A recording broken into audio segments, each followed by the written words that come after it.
হেনা জামানের কাছ থেকে 40 লাখ টাকা পাই। হেনা জামানের নামে 2 বছর আগে মামলা করছি। হেনা জামান 3 মাস আগে আমার নামে একটা অভিযোগ করছে, আমি নাকি তার চেক চুরি করে তার নামে 40 লাখ টাকার মামলা করছি। মামলা উঠাই নেওয়ার জন্য ও নভেম্বর মাসের 8 তারিখে আমার বাসায় গেছে। হেনা জামান আমার বাসায় গেছে, যা বলছে আমি যেন মামলাটা তুলে ফেলি। 18 তারিখের মধ্যে যেন আমি মামলা তুলে ফেলি, নভেম্বরের 18 তারিখের মধ্যেই যেন তুলে ফেলি। মামলাটা যদি না তুলি তাহলে আমার সমস্যা হবে। তো এখন ও আমার নামে, আমার ভাইগনার নামে, হেনা জামান আমার ভাইগনা বড় বোনের ছেলে হৃদয়ের নামে আমার বন্ধু অপূর্ব সাহা ওর নামে মিথ্যা মামলা করতেছে। আমি মামলাটা তুলি নাই এর জন্য হেনা জামান মিথ্যা মামলা করতেছে আমার বন্ধু অপূর্ব সাহার নামে, আমার বড় বোনের ছেলে হৃদয়ের নামে। আমি মোহাম্মদ সোহাগুর রহমান সোহাগ। আমি হেনা জামানের কাছ থেকে, হেনা জামান প্লাস কামরুজ্জামান, হ্যাঁ, দুইজনের কাছ থেকে আমি মোট 26 লক্ষ টাকা আমার কাছ থেকে নিছি দুইজনে।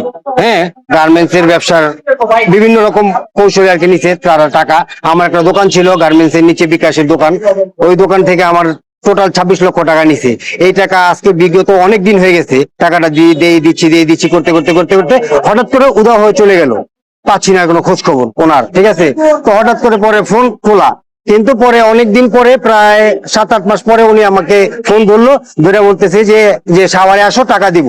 ঠিক আছে, সাভারে আসো টাকা দিব। পরে সাভারে গেছি, টাকা ওইখানে আমাকে নিয়ে গেছে, আমাকে আমার ওয়াইফকে নিয়ে গেছে, দুইজনকে নিয়ে যাওয়ার পরে আপনার বলতেছে যে একটা এই বড় ভাইয়ের নামে আপনার একটা বিয়ের একটা ডকুমেন্টস বানাইছে 300 টাকার স্ট্যাম্পে। হ্যাঁ, স্ট্যাম্পে বানাইছে, ওইখানে আমার 1 নম্বর সাক্ষী দিছে।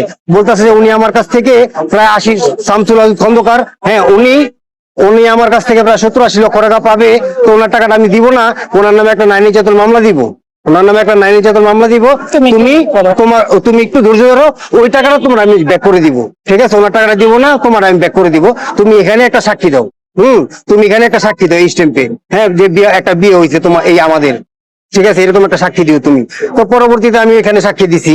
ঠিক আছে, দেওয়ার পরে তো আমার টাকা পরে আর দিয়ে দিচ্ছি করে দেয় না। ঠিক আছে, পরে আমাকে পরে করলো কি যে উত্তরা নিয়ে আসলো।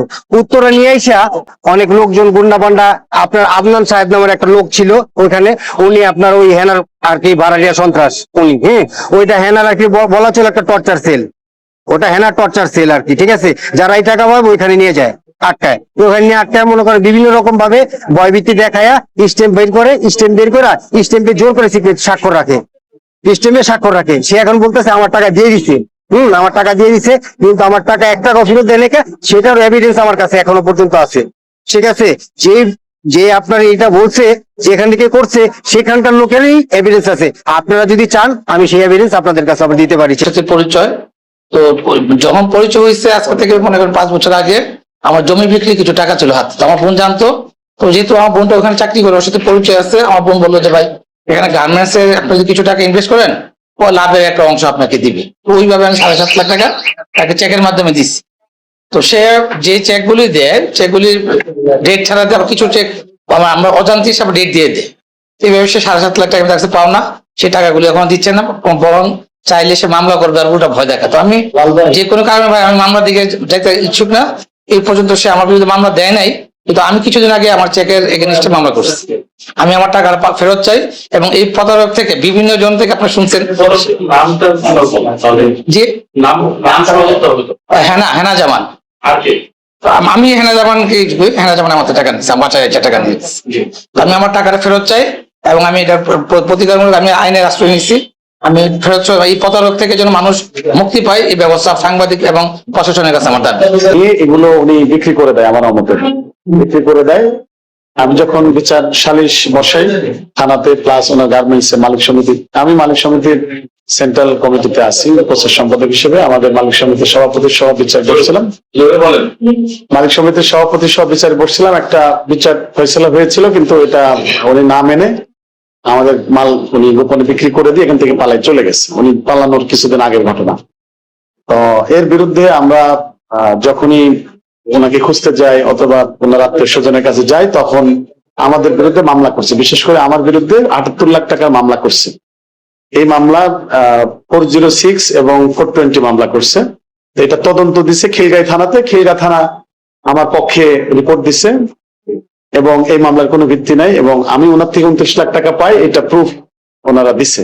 আবার উনি এটা নারাজি দিয়ে আবার করছে, সিআইডি তে দিছে, আবার ফাইল সিআইডি তে গেছে, ওখান থেকেও একই ব্যাপারে আমার পক্ষে গেছে মামলা, যে এই মামলার কোনো ভিত্তি নেই, এটা উনি উদ্দেশ্যপ্রণোদিত এবং আমার টাকা ফেরত না দেওয়ার একটা পায়তারা।